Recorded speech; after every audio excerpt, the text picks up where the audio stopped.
মোটুমার ভাই আমার বন্ধু, এটা আবার কি? বড়দা, এটা হলো মিলস অন হুইলস, মানে চলমান খাবার দাবারের দোকান। যেখানে চাইবে যা চাইবে সেটাই গরম গরম বানিয়ে খাওয়াবো। ওরে বাবা, চটপট কিছু একটা খাইয়ে দাও, আর টাকাও চেও না কিন্তু। ওকে, এখনই নাও। আরে বন্ধুদের কাছ থেকে টাকা কিভাবে চাইবো?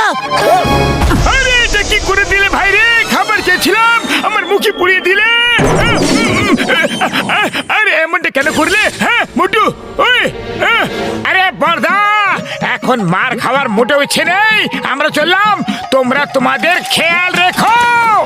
সকাল সকাল জানি না কার মুখ দেখে উঠেছিলাম ভাই।